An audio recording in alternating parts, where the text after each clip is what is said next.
Hi, good afternoon, everyone. My name is Perla Martinez.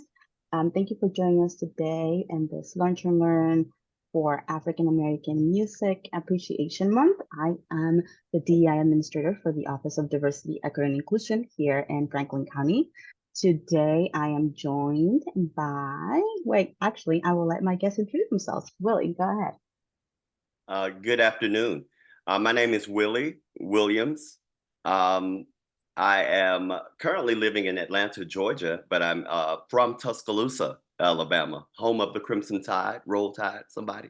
Uh, I'll tell a little bit about myself. I'm from Tuscaloosa. I studied vocal music performance at a small HBCU in Tuscaloosa called Stillman College. If you've ever heard of the college, it was founded by the Presbyterian Church, I believe, to train African American ministers uh, uh, way long time ago. But it had a very strong core program that was like our would be our athletic arm as ambassadors for our school.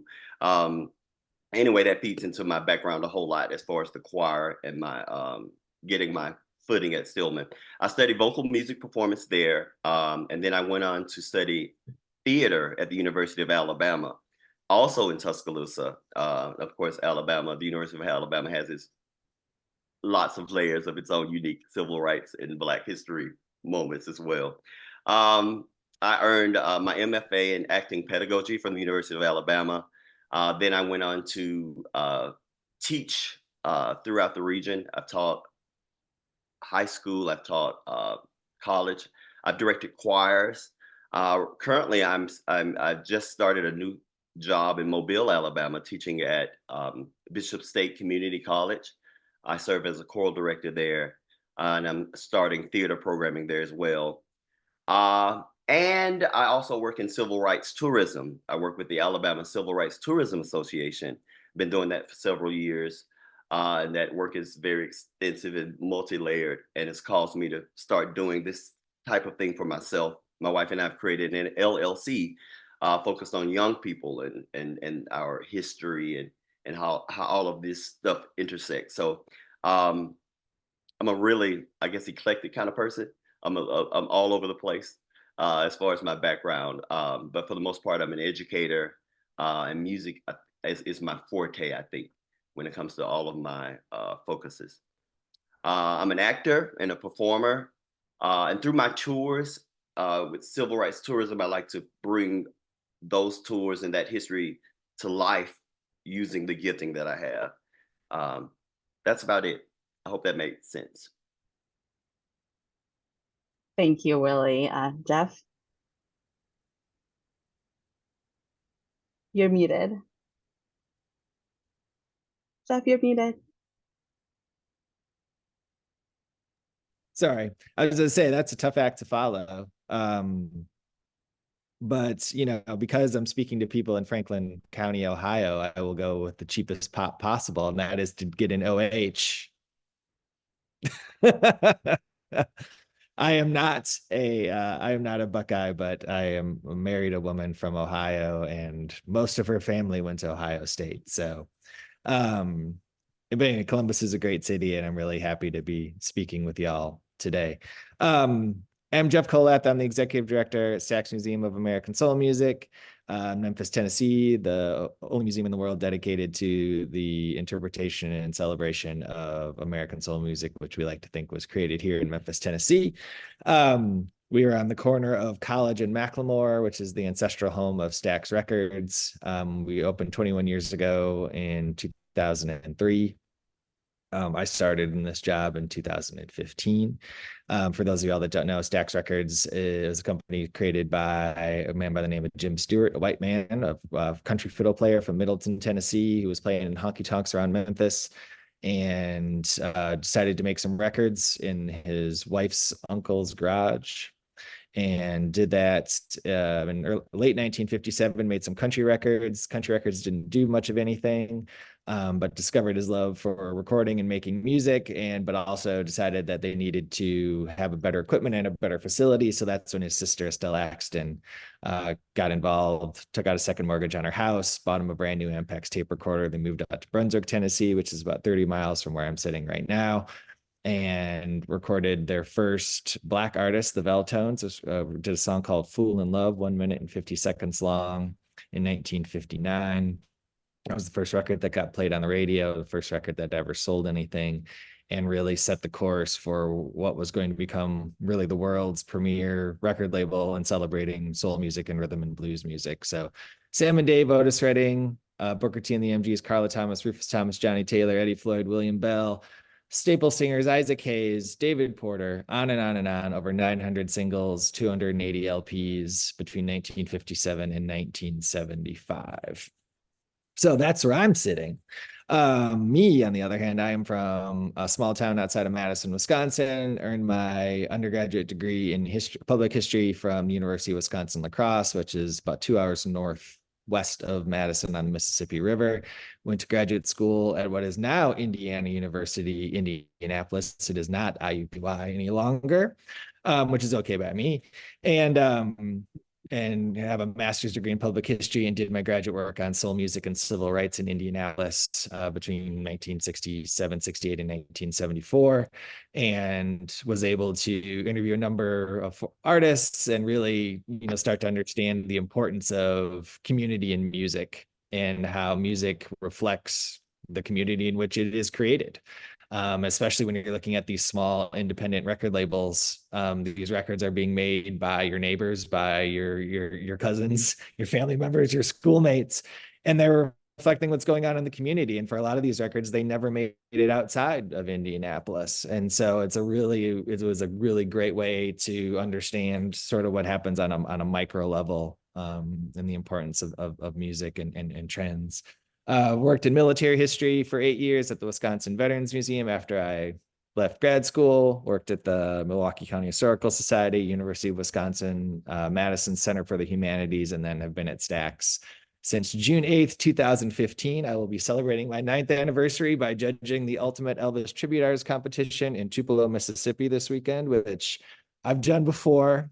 It is probably one of the greatest honors I've had is getting to judge ETA competitions. And part of that is because I have a child named Presley, who is named that for a reason.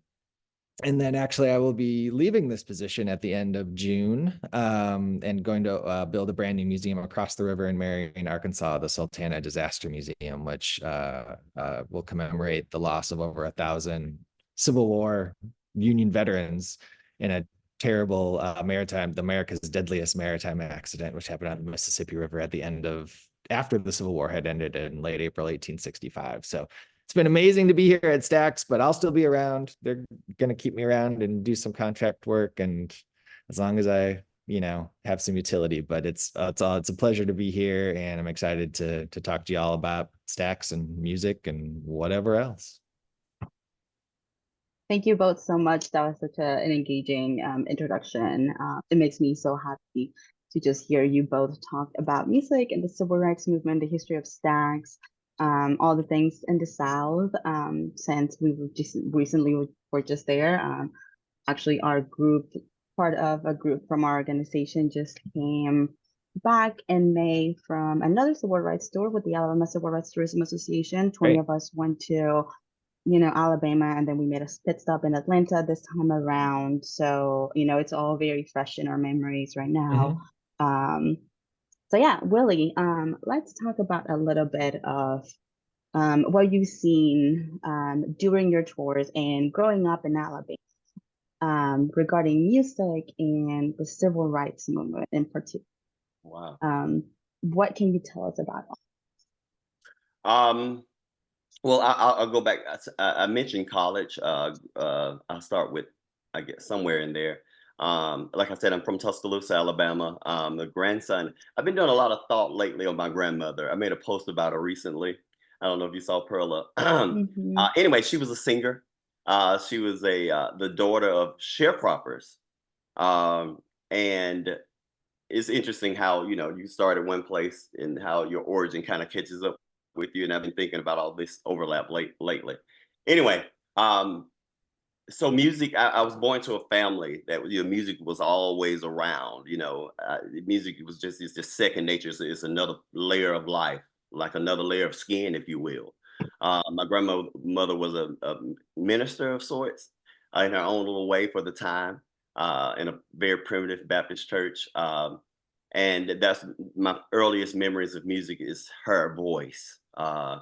Um, and it was t- uh, I hmm, as far as my love for music and all the work that I do now, I can always trace it back to her voice.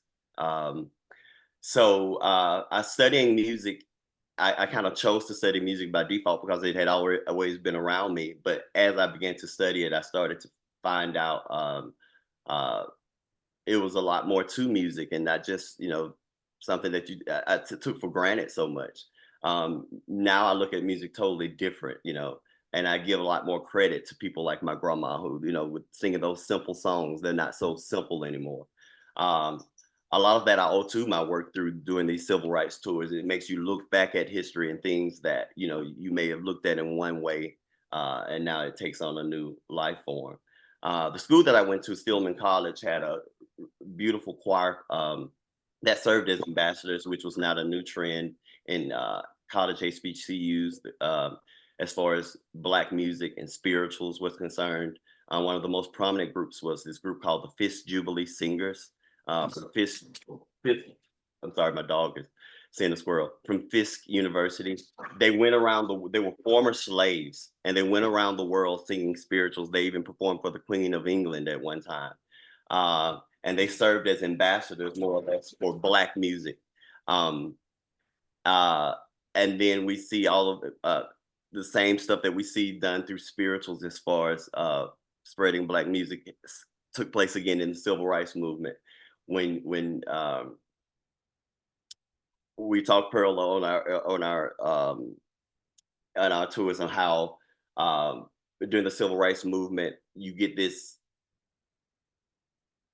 power, this new power that's being merged with civil rights issues um, that we've always had around us, but now we can actually tangibly look at it. Now, it actually, I'm getting lost thinking about it because I've been thinking about it so much lately that it's kind of overwhelming to me. I think I may let Jeff just take it for a minute till I get my thoughts together. But through my work with civil rights tourism, I've been able to look at music in a new way that is both personally rewarding to me, and it's because I think I've always, even though I've studied music, I took a lot of this stuff for granted, and now I'm looking at it in a more scientific way, in a more measurable way, uh, and it just makes me overwhelmingly happy. You know what I mean? I've been emotional all day just getting when I remembered I had to do this, getting ready to do this. I'm sorry, Pearl. I'm having another moment. You know what I mean? About the magic of music itself and what it's done for my people. My grandmother was a domestic worker. Um, this music has the power to soothe the worst condition and give you the strength to go on in the face of enormous adversity, in the face of uh, absolute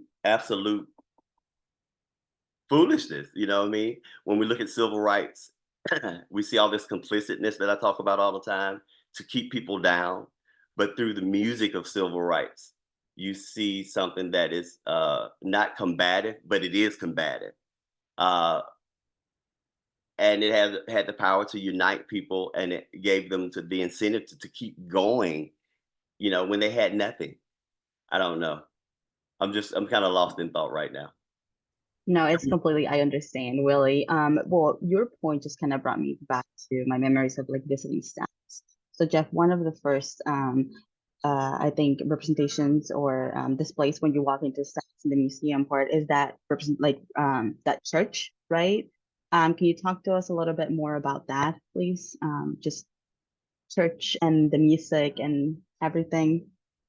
Sure. So yeah, you come into the museum and you watch our intro film, and then the first exhibit you see is an actual church, a scaled down version of a AME Episcopal Church that was built in the Mississippi Delta by former slaves and sharecroppers in 1906, and it has a connection to our story beyond just, I mean, the Black church being the roots of, well, all popular music, but especially R&B, soul, blues, jazz, and so on, is that that's the home church of our founding CEO, a woman by the name of Deanie Parker.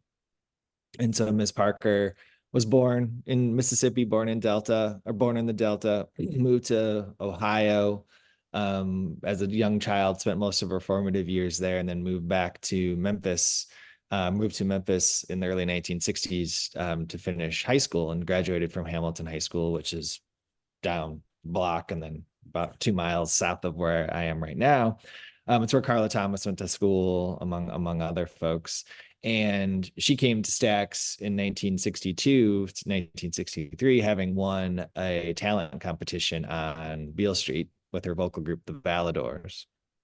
And so first prize in the talent competition was a recording session at Stax Records. And at that time, Stax was really only doing original music. They were not, doing cover songs or anything like that. So she brought an original song called My Imaginary Guy, which Mr. Jim Stewart loved, and said, well, we can put this out, but you need something for the other side. And she said, well, what do you mean the other side? It's like, well, Deanie, the record has two sides on it. So she had to go home, which she did. And over the course of the next couple of days, wrote another song, and then came back and finished recording the B-side, and then did another single later that both came out on the Volt label. And she just decided that really touring, traveling, and traveling at this time in the South as part of live concerts, everything was segregated. So having to use lesser facilities, performing in lesser facilities, not being able to really travel, eat, stay with the people that would be playing behind her. Because as we know, Stax was an integrated company in the heart of the segregated South during Jim Crow, Black and white musicians working together. And those musicians couldn't tour together. And so, and if they did, they were in separate accommodations, so that she decided that life wasn't for her. And then she worked in the satellite record shop for Ms. Axton, but eventually was hired on as the director of publicity at Stax Records at the age of 19. And she stayed into this position until the label was forced close in 1975. Had a long career in nonprofits in Memphis, and then came back to lead our organization upon its founding in 1999. So that connection to our story, plus just the wider story of Black music in this country, it's a really important piece. And it's the first experience that everybody has when they come into our space after the film. And so you can walk through the church. The pews are original, the floorboards are original, the walls of the church are original, the boiler. I think the only thing is the piano is not original, but the pulpit's still there. And I think we even have the communion we even have communion glasses. So anyway, there's a lot of things in there. And so it's a weighty experience, but it grounds it in why we're there. And so one of the things we did as part of our renovation was we called them coffins, because that's kind of what they look, upright coffins leaned up against the wall, talking about gospel music. We changed our displays to really focus on what we think are kind of the three main elements that influence the city of Memphis, and thus Memphis music, and that's race, religion, and the river, and how the interconnectivity between all of those three things, and how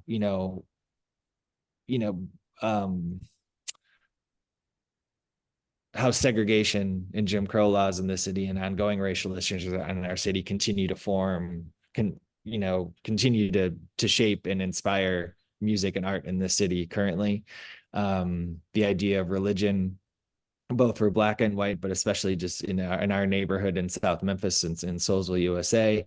The churches are so integral to the cultural fabric of our community. And then the river too. The river not only as a means of transportation, but is also a means of communication, bringing people to and from, but also with Memphis being at the top of the Delta, the capital of the Delta in a lot of ways. This was where cultural exchange happened. So this was where, tenant farmers and sharecroppers and things folks would bring their cotton to market in Memphis. And then after dropping off their cotton would go to Beale Street. And Beale Street was not just the Black entertainment district, but it was the Black business district too. And so you have all of these things happening, and they're getting exposed to new music and new parts of culture that they're not seeing in rural areas, but they're also bringing their own culture and their own stories and their own experiences with them. Um, but then also Memphis is kind of a cultural melting pot of music in so many ways, is where you have Black gospel music, you have Delta blues, you're getting, with the rise of radio, you're hearing the Grand Ole Opry and hillbilly music, you're getting all of this stuff, it's jazz from New Orleans, jazz from St. Louis, all of it coming together and really creating this unique sound. But it does start with the Black church. Which, I mean, talking about it from what we know about the importance of churches in the civil rights movement, just want to take it a little bit back there. These became those places of hub gathering, of resistance. And we can talk about freedom songs still. Willie, can you talk to us a little bit about that? Yes. Yes. What were you saying about, churches? I was piggybacking on something you were saying. Churches provided for the African American community a network that was already in place, and they could use that network for an array of things. In a time when African Americans couldn't go to school alongside everyone else, Black churches were the institutions in the communities that were the sources for education.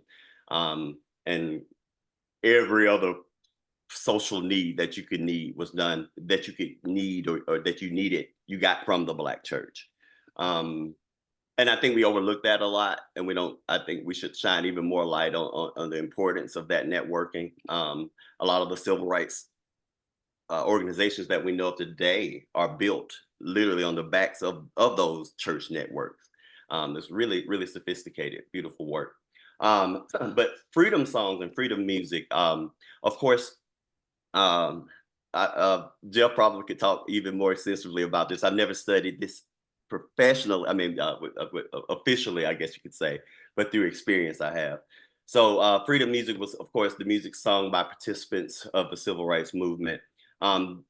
They've also been referred to as civil rights anthems or civil rights hymns, and most oftentimes were based on music of the church, gospel music or spirituals and things like that. They offered a mechanism for unity that was beyond powerful itself. These songs were also a means of communication, not just with the literal words of the lyrics, but other types of communication, just as spirituals were during slavery. They would incentivize and give direction to people who sang them. Through the songs of the civil rights movement, the freedom songs provided ways that participants could express their feelings, where words didn't always give you that means of expression, even though you're actually singing actual lyrics. These songs literally strengthened the music. They strengthened the marchers. Could you imagine? I can't really. I deal a lot with young students today who don't have, I guess, the mindsets of my ancestors. And for the most part, when they hear of all of this adversity and these marches and all this, they're always like, "Mr. Williams, I couldn't do that. I couldn't take that. I couldn't take being spit on, man. What? I'm not him. We're not doing that." But what could make you turn the other cheek? How far deep down could you really dig in yourself to really continue to take that type of beating? And I think freedom songs was one of those means that people found the resolve and found that extra strength to go back to the march and to go back and keep taking that blow for the future. So like they were a means of communication. So they offered others, you can use those songs for different freedom strategies. They were strophic, meaning that you can kind of replace, they had the same melodies. You can kind of interchange the verses depending on whatever you wanted to deal with. But they were definitely repetitious and simple enough that everybody could join in and sing.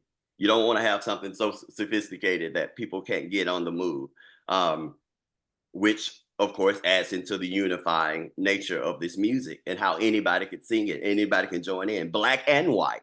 It's not just this wasn't exclusive music. By and large, through freedom songs, other people bought into the civil rights movement like never before.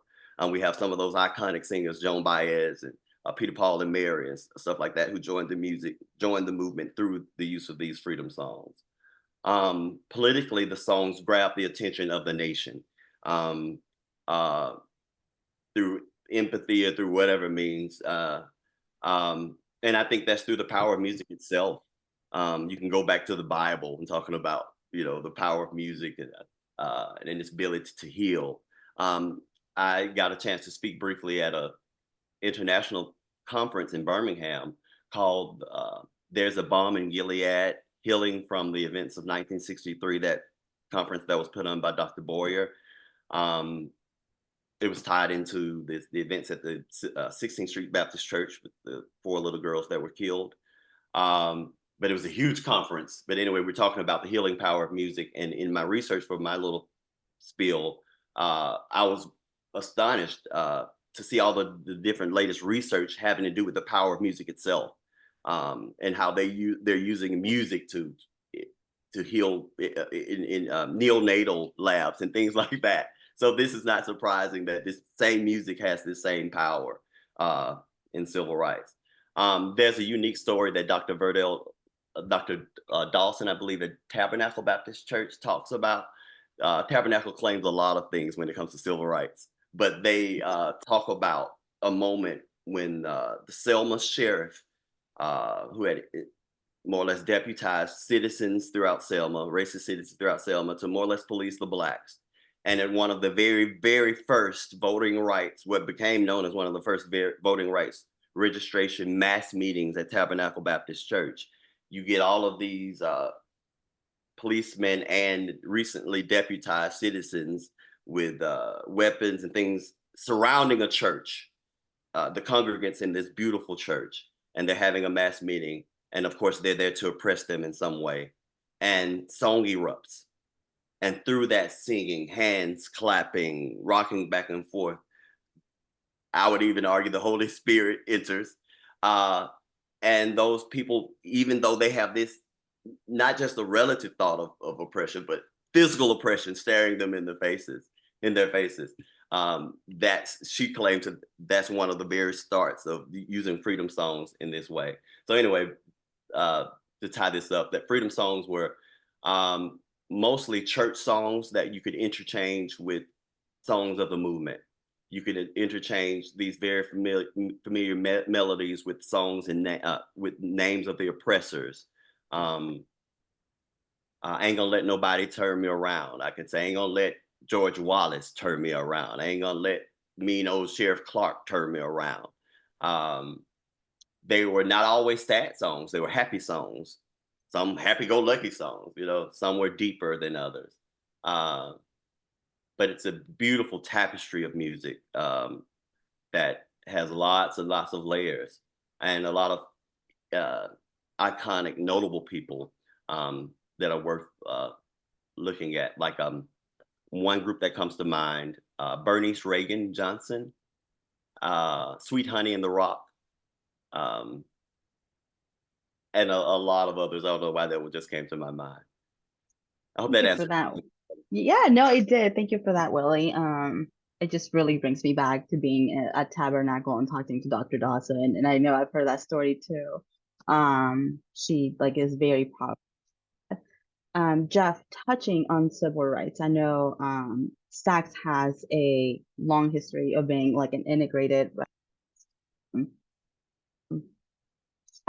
Sorry, I lost my word. Can you share a little bit about just Stax and the civil rights movement and how it was just integrated as a company? Sure. So that's one of the things that it made Stax so unique, obviously in Memphis.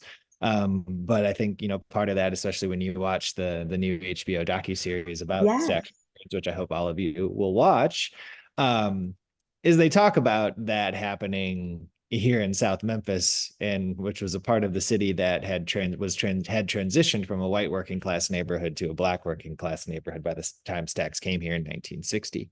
So it was an integrated company, but it also was done. They were working sort of, I would say low key. They were low key about things, and there's definitely some sentiment that if everybody in the city's power structure knew what was actually going on here, that it might not have been able to continue.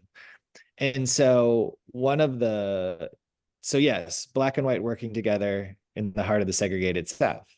Was it perfect? No, because nothing's perfect. We don't use words like utopia. It has been used to describe sex, but it's not, because nothing is. But it was an oasis. So language is very important when you're telling the Stack story, as with any story, but especially our story is because it wasn't perfect. And the Stacks, again, it's really at the center, at the focal point of Stax music and the stories, Booker T and the MGs, and that is two black musicians, two white musicians. You have a teenage musical savant in Booker T. Jones. You have two white guys from East Memphis that are coming in, who are friends of Packy Axton, who's the son of Estelle Axton, who's co-owner of the company with her brother Jim. And then you have Al Jackson Jr. as the old head, who's been playing on Beale Street since he was about 10 or 11 years old, and is in his dad's band. And so it's an interracial band, it's an intergenerational band, and it forms the backbone of this unique Stax sound, this Southern sound, this Memphis sound that was created here. And so, they burst onto the scene in 1962 with Green Onions and have this long career. And a lot of, talking about interpretation and how history evolves and how storytelling evolves is, when Peter Guralnick's book, Sweet Soul Music, comes out, almost a little less, or 40 years ago, or 35 years ago at this point, that was Stax and Southern soul music being the musical dream of freedom. That is black and white. Everything is harmonious, and this is the actualization. And we're seeing the races getting along through music, and that sort of was a lot of media, but also a lot of fans kind of grabbed onto that as this source of hope and this source of look, we can get along, like that kind of thing. And it was an important first step, and that book is an important piece of historiography around Southern music and Stax Records. But other scholars have gone on to examine different sources and to tell different stories and to delve a little deeper into these issues, and found that and as the artists themselves have evolved in their storytelling and become more open, especially as the years have gone by, that again, that notion that is expressed in earlier works is in fact, it was overstated in a lot of ways. And so for us, it's always very important who the narrators are in telling these stories, who the storytellers are. So when you hear a musician like Steve Cropper, a white guitar player, saying that we didn't see color here at Stax Records, that doesn't carry the same weight. That is going to lead to questioning. That is going to lead to skepticism. When Booker T. Jones says, like he says in the new documentary, and talks in finally, really for the first time, and he started the process in his book too, in his memoirs, laying that out and saying that race was an issue at Stax. It was something that it was evident to us every day, but really the unifying factor was the music and was the work. And my good friend Dr. Charles Hughes at Rhodes College wrote extensively about this in his book Country Soul, is that the work was central to that. The work was central to everybody pulling in the same direction and knowing that if you don't do this, if you don't pull in the same direction, you're going to lose your spot. And your spot was essential, because it was essential for your art. It was essential for you as a human being, but it was essential for your family, putting food on your table, all of these things. And I think everybody really understood that. Where the shift you start to see happening, at Stax is obviously the three things that sort of happen late 1967, early 1968. The death of Otis Redding in December 1967, the assassination of Dr. Martin Luther King here in Memphis just couple miles from where we are right now at the Lorraine Motel, which I'll come back to. And then Stax Records, the dissolution of their licensing agreement with Atlantic Records in the late spring of 1968, which renders Stax a record company without any records as they enter into and really left figuring out what are we to do as a company. And it's a story that gets told incredibly well in the new docuseries, where they could have been like, it's been great. We sold a lot of records. We changed the world with our music. We got this great name and we can sell it and we can start over. And instead they say, no, we're going to keep doing this. And the amount of drive and dedication and passion and commitment that Jim Stewart and Estelle Action showed, but also their new co-owner, Mr. Al Bell, coming in and really changing the course of the company and really the course of Memphis music in general too. And Mr. Bell comes in as somebody who can help sell records as a DJ on black stations all over the South, but especially in Washington, D.C.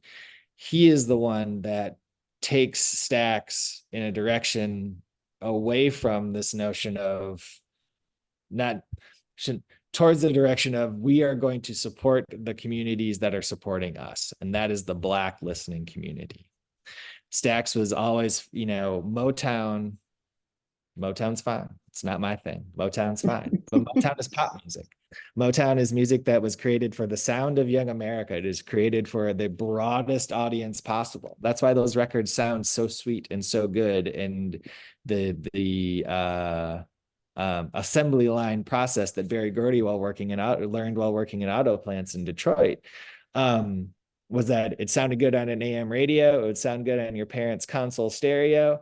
And it was something that was appealed to everyone. Stax was never really concerned with appealing to everyone, but what it did start to do was we know who our audience is. We know who is buying our records. Chicago is buying our records. St. Louis is buying our records. Memphis is buying our records. East Coast is going to learn more about us. But the Black community, specifically folks that were from the Delta that moved north, have taken their passion for this music and their stories and their livelihoods and their experiences, and we're going to reflect that in our music. So Mr. Albell understands that and starts to support Black political causes, Black nonprofit causes, community endeavors. And whereas some people might view the King assassination as this pivot point where that's the beginning of the end for Stax, it's actually the beginning of a new era for Stax Records that is much more focused African-American centric and much more Black centric in terms of how it's doing business, in terms of how the music sounds, and focusing on its core audience. And so the King assassination here at Stax was something that obviously Dr. King was the spiritual leader for so many that were here, that worked here. But it was something that the people that worked here took incredibly personally, because the Lorraine was the oasis outside of Stax Records where everyone could go and be themselves and work and cut up and swim and eat dinner together and didn't have to worry about anything. And for it to happen just 2 miles from where they were, at a place that they considered their second home, where so much great art had been created, it hit in many, many levels. And so that was one of the just on the company side and on the business side, that really took a lot of the wind out of their sails. And they really never had that place again outside of the studio. And it was a very difficult part. And the other part that happens with the assassination is talking about people ignoring Stax Records, was that as Stax grew in popularity and started to have #1 records and are breaking artists and are selling records all over the world and going to Europe in 1967 and more exposure coming to South Memphis, but good exposure coming to the city of Memphis, which needed it sincerely, is after Dr. King's assassination. And like in a lot of cities, in April 4th, April 5th, April 6th, 1968, unrest starts to happen. There's uprisings, there's whatnot. And in Memphis, the city calls on Stax artists and Stax employees to go on Black radio stations and essentially tell everyone to stay home, to be respectful of each other, to love each other, and to keep their city safe. And this isn't something that's in the documentary, but there's these amazing photos. I don't know if I used to have one right there. Do I still? I don't. Anyway, of Rufus Thomas in the basement of City Hall with Mayor Henry Loeb kind of looming over him while he's on the phone. And David Porter did these, William Bell did these. And it's sort of this moment where it's like Memphis realizes Stax's power and Stax's place in the community, but it put the chip even more firmly placed on Stax's shoulder with regards to how the city viewed them, because, oh, now you need us.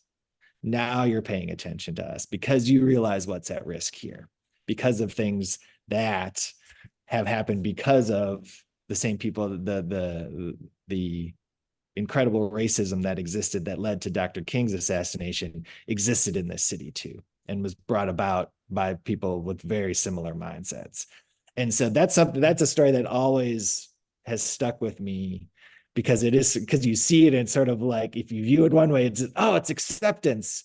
But when you view it on that other side, it is that kind of like, oh, you only want us when you need us. And that was a big moment for Stax. And I think it was something that, as Stax started to, and after it crested really in 1972, 1973, and after it fell on hard times and eventually led to the end of the company in 1975, that the city stood by. It just let it go. And it's something that I think the people that worked here have never gotten over and will never get over, frankly. Because this was a company that meant so much to so many people and was an essential cog in making Memphis one of the top 5 music industry cities in the entire world.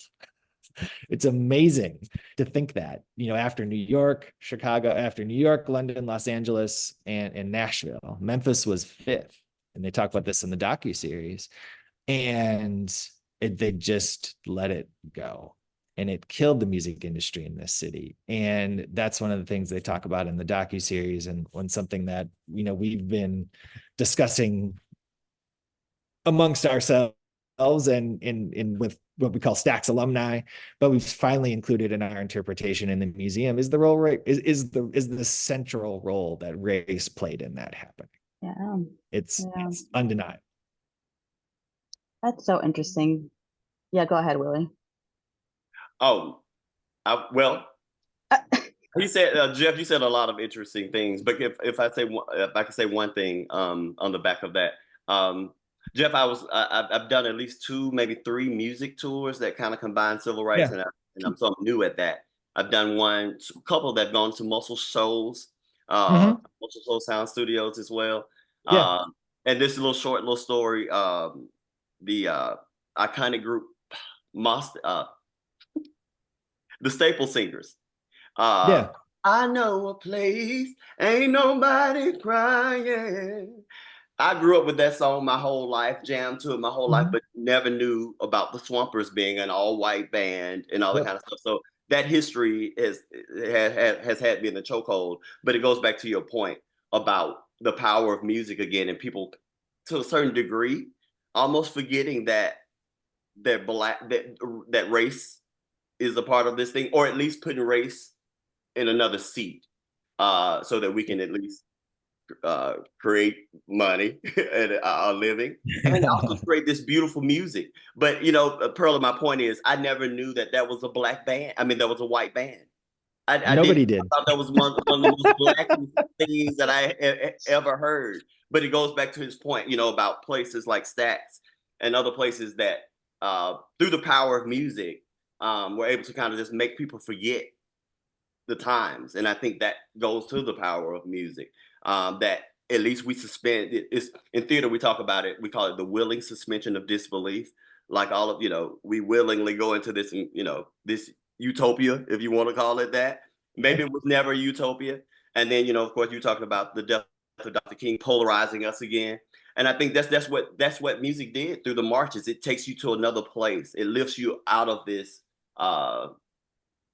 your reality into like Mhm. an elevated place. And I just wish we could stay. I just wish we Yeah. could linger in the sound a little longer. I'm sorry if you will. Go ahead, Jeff. No, I mean, one of the, Muscle Shoals obviously is another place where, again, is an integrated workplace, multiple studios that were integrated workplaces, just like Memphis. Um, it is, if there ever is, there's lots of lessons to be learned from these stories, but it is so critical to always remember that coming to people authentically Yes. and is such a big part of it. And that's one of the things I think that's what drew me to Southern soul music. Really. I mean, I'm from the North, and like I said, Motown's its own thing, but that Motown had never hit me Mhm. in any way.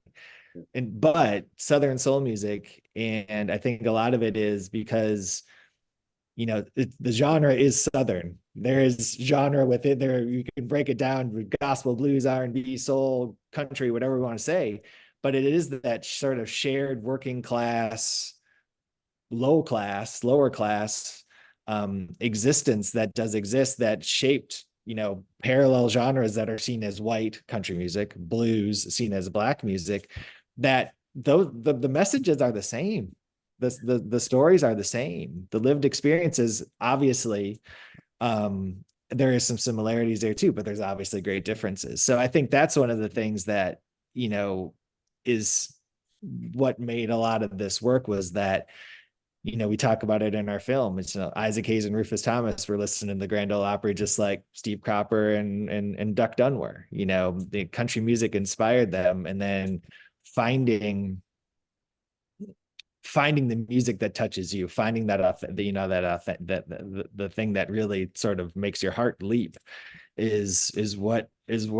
why these people all ended up together. They were just drawn to it, and they came to it authentically. And I think that's just such a important part. And obviously, again, that just, you're using language is such a critical part of storytelling and history. And certainly in your background in the theater, this very well. Yes. And you were very, very, very, very correct in saying, and I'm happy that new people are getting the mic these days. Yes. Who's telling the story and who's articulating the story. It has an enormous impact on how we look at the stuff that we thought we knew, or the stuff that I thought I knew. That's I mean, very it's gotten this notion of, the concept, again, you call it the utopia. That is something that is just very difficult for recent generations of, especially of young African Americans, that they don't see that. And I mean, we've seen that, and I think everybody calls that into question, because it's like, oh, you're saying everything was perfect. Well, that's not the life that we've seen. That's right. not the life that we've lived. And it's understandable. And it's Yeah. understandable. I couldn't help but think about, when you were talking about Stax origins, I was thinking about, music industry at large and the history of Mhm. recording studios and their relationship to African American performers throughout history.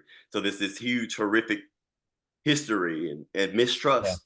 But that's why I keep going back to those moments, that are kind of magical, if you want to call them a utopia or whatever. That at least let us for a moment, allows for a moment to be humans together, Mhm. and forget all of that crap. That we can at least put it to the side for a moment, and then we Mhm. remember the history, maybe. And I would also argue too that places like Stacks. I was looking at one of the videos, I think, in one of my visits. I kind of pulled that out of one of the, I think, testimonies of the musicians. Is you could clearly understand that they saw it as business too. They weren't being used. They knew what they were getting out of it. One of the guys were talking about how they hadn't slept for I don't know how Mhm. long, but they were in it for the ride as well. Oh yeah. So there's all these different layers. I There, mean, yeah, it's yes. They were. It's a great way to say it. You're along for the ride, and it was the ride, and they all loved it yeah, because it was you're young, it's exciting, you get to play music, you got a little money in your pocket for the first time. You get to hear your songs on the radio, you get to tour. It's yes, everybody who came into it with eyes open. I think it's when what always starts to change is when you get through that first part where the excitement, and then it does become business. Right. And then that's when, some of those, hard gets a little harder. I'll just say that. A lot harder. Yeah. I love this conversation. I mean, I know that there's so much that we can talk about regarding African American music and its importance throughout history, not just the civil rights movement, but as a whole, right? Mhm. Um, so I do encourage everyone to go watch that HBO documentary about Stax. I know I started watching it the other day, and it actually made me really emotional just thinking about the fact that I was there 2 or 3 months ago, and that all the things I learned that I had no idea about.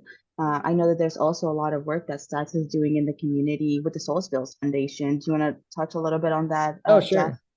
Yeah, so the museum does not exist on an island. We are part of a larger organization called the Soulsville Foundation. We're three parts to our organization. So the museum, and then we have the Stax Music Academy, which if you heard any background noise, I'm in. So we have four buildings on our campus. I'm in the archive, which is in the building, which is where the Music Academy is. So the Stax Music Academy was the first thing we actually started in the cafeteria at the old Stafford School.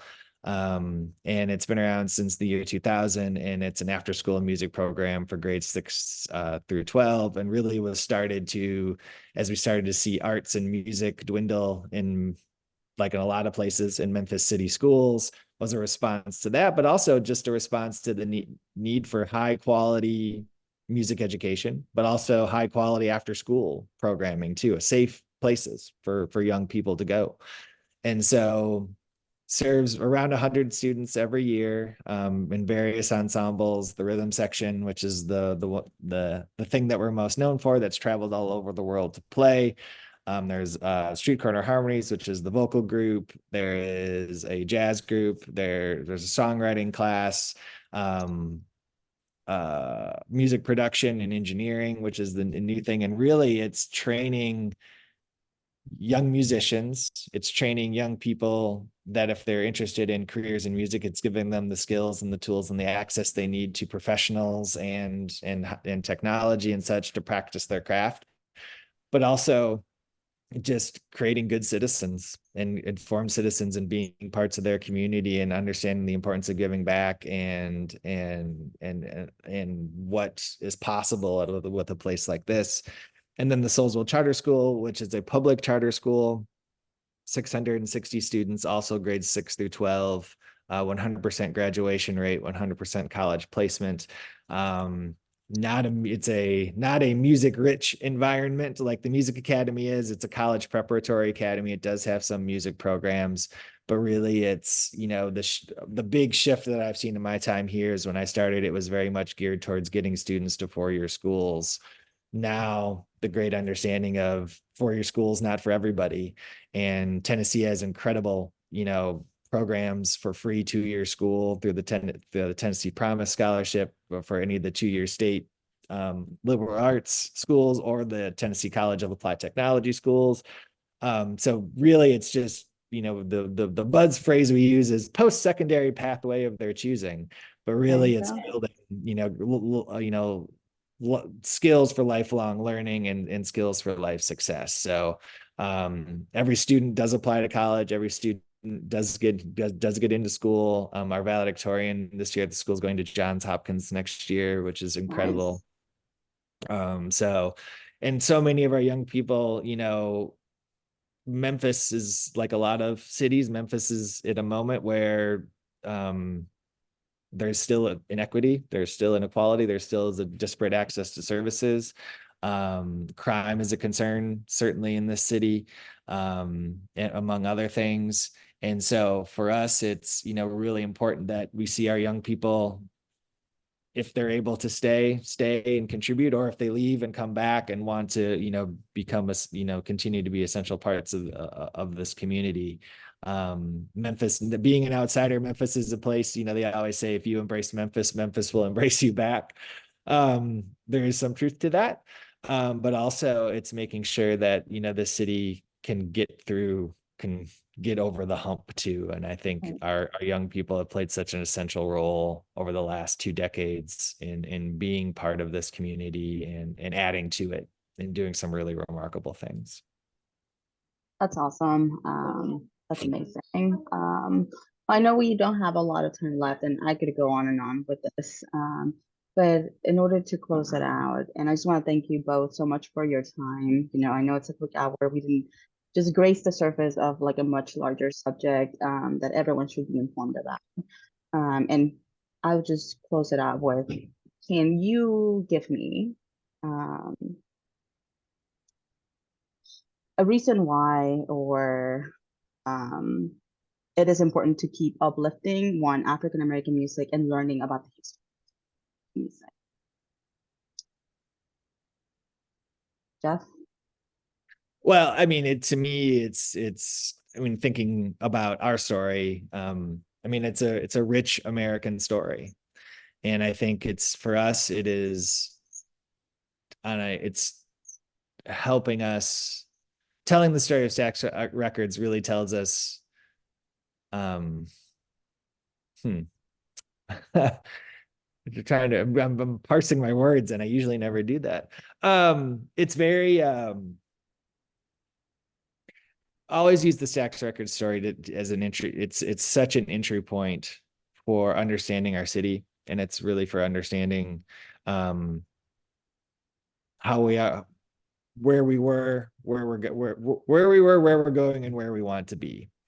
And I think, because we have this multi-generational story here that started 67 years ago in a garage on the north side of Memphis and continues on today with the 75 students we have in our summer camp here at Stax with Stax Music Academy, seeing that through line, for us, it is incredibly important that the music remains central to what we do, that the music remain the story of why it exists, remain the unique art form that it is, remain. But also, to me, it's that nothing, it doesn't get lost in the shuffle that it is young people that did this, work, that made this music, that are still making this music. Stax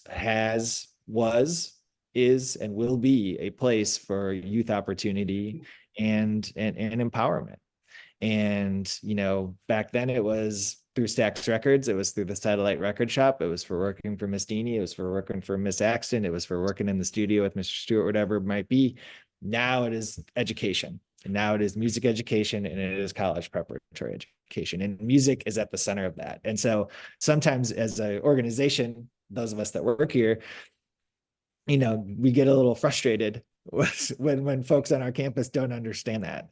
But it is part of our jobs to continue to do that every day, all day, is remember why we exist and why we are here. And it is because of music, and it is because of Black music. And it is because of this, the indigenous American Memphis, Tennessee, Southern art form that was created here.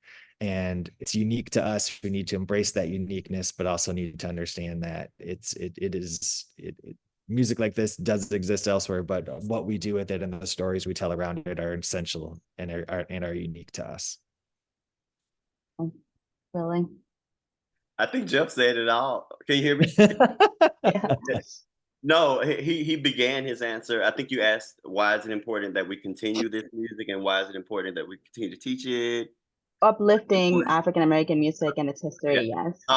He began his answer, I believe, saying that it's rich American history.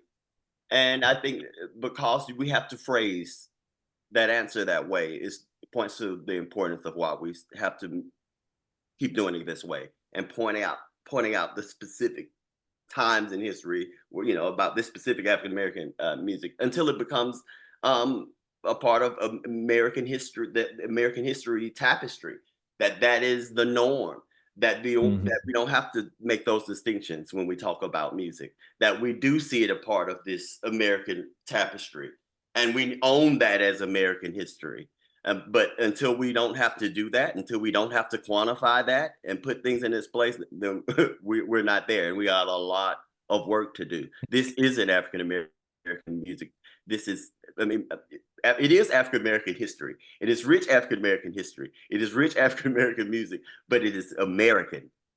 You know, it was born here, nowhere else.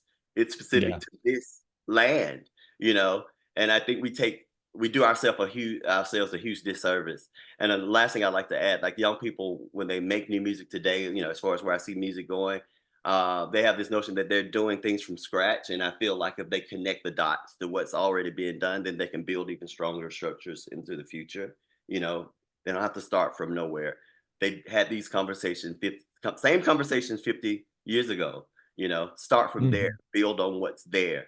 And I think that'll make stronger music in the future and hopefully bring us together in ways that we've never seen or never imagined. I'm excited about that with our youth, with our young people. Okay, I'm done. Thank you both. It's been Sure. such a great conversation.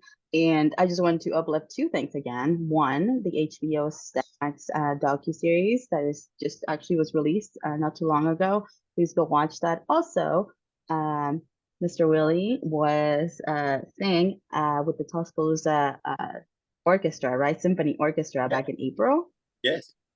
What was the subject, Willie? It was that I did the official title was, it was actually their season finale. It was a series called Heroes.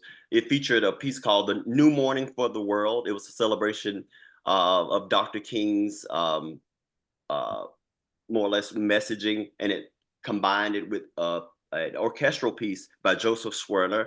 It was a composition that pays tribute to Dr. King and also serves as a call to action, urging listeners to reflect upon the timeless relevance and ideas that to strive for a better future. It is, I think, featured on their website. So if you look up Tuscaloosa Symphony Orchestra, you should probably see some excerpts from it in the future. Awesome. But it was absolutely beautiful. And Jeff, please keep in touch. I'd love to follow you and see what you're up to. Yes, Sure. please. No, I mean, I think thanks thank you for everything. Thanks for bringing people to come see us. And I'm so glad that y'all were able to visit and had a good experience. But, you know, we being a part of this, the U.S. Civil Rights Trail, joining it 2 years ago, has been a really incredible thing for us and made new connections and new friends. And, you know, as the first really sort of cultural history museum, the first music history museum to be part of it, was very exciting for us. And so we're looking forward to, you know, furthering that relationship and being a part of y'all's tours, you know, for years to come, because it's such, when you have a resource like we do at the National Civil Rights Museum here in Memphis, and then to have us literally just a couple miles away to get the history and the culture all together meshed in one city, in one place, and two stories that are so conjoined. It's a remarkable experience. It was definitely a great experience that was just completely left us with a pretty permanent mark, and we'll continue to bring people from our organization to you and just kind of keep uplifting everything. I mean, all the history in the South, African American history is American history, and all the struggles and all the great things that actually came out of it. We're just going to keep uplifting all of that. So thank you both. I love that we made this whole connection. You know, we have Tennessee, Ohio, and Georgia right now in this space right now. So yeah, we'll keep you engaged, and hopefully we get to see what you're doing in Arkansas. Very excited for you, all the work that you continue to do. Well, I've worked music into everything I've ever done, so there you go. let's do it again. Well, Johnny Taylor was born like 10 minutes outside of where I'm going to work, so I think there I'm good. You go. Well, thank you, Willie. Thank you, Jeff. Thank you, Thank you everyone so at much. Stacks. And we'll see you guys soon. Thank you. All right, take care, y'all. Thank you. You.